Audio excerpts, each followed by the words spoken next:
Finger Lakes wine, world-class wine made right here in our own backyard. But have you ever wondered how just exactly it goes from the vine to the glass? Well, WENY's Leanne DeRosa joins us now with a look behind the scenes of the wine industry. Leanne? Renata, some think winemaking is just a business or a skill, or maybe even an art. But when you sit down and pour yourself a glass, you're actually sipping science. When you think of winemaking, you may think it goes like this. Well, not quite. You may think it's just pressing a few grapes and letting it sit for years and years in a barrel to ferment. Well, you're getting closer, but there's more. There's a whole other side to winemaking.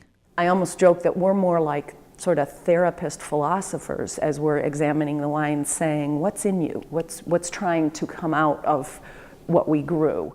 It's an art, but also a science. There are actually chemical transformations that are taking place. You're letting yeast act on the juice, and the yeast eats the sugar in the juice and turns it into alcohol, which is what makes the wine nice, and carbon dioxide. And in many wineries, beyond the tasting room and tanks, lies a little laboratory. This is an aeration setup that helps us to check free sulfur levels. From alcohol level to pH level to sulfur level and much more.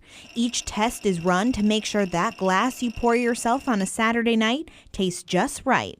But some little labs can't do everything. That's why many wineries rely on the Finger Lakes Wine Laboratory that runs out of Dairy One Cooperative Inc. in Ithaca.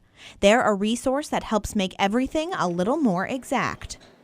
We offer all the standard tests for different acids and sugars. Many wineries use the lab for more complex tests, like testing yeast assimilable nitrogen playing a big role in fermentation. 20 years ago when we started, there were a lot of tests that a lot of the wineries had to do for flaws because there wasn't as much winemaking knowledge, and so a lot of the wines we really did just sort of throw in the yeast, we collectively throw in the yeast and walk away and let it make itself, and then we would come back over the winter and say, oh, something's wrong there, we got to fix that, we got to fix that. And if the nutrients aren't properly balanced? You can have anything from a hard-boiled egg to rotten egg, all the way up to the smell of, well water, the worst well water you've ever smelled. Constantly testing helps avoid that. They'll take a sample immediately and call us, and then we'll go out and get the sample, and within 24 hours they'll get the result, their nitrogen result, so they can make that decision. For everyone, it's nice to have the check.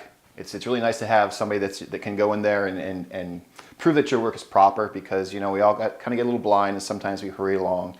But the Finger Lakes Wine Lab says it's not just about being exact, it's about the confidence, supporting the already good winemakers to help give their wine that extra edge. They're artists.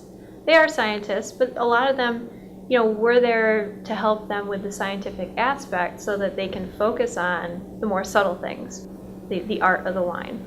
And although the lab helps test everything down to the nitty-gritty, everyone seems to agree that making a good glass of wine can be done without going any further than the use of your own senses. I still say the tasting is part of the science because you're analyzing, you're picking it apart, but by doing that, I think that builds a little of what many people would perceive as the artistry, which is this sort of ultimately somebody's saying, that's it, okay, we're there. And is that art or science? Yes, it is.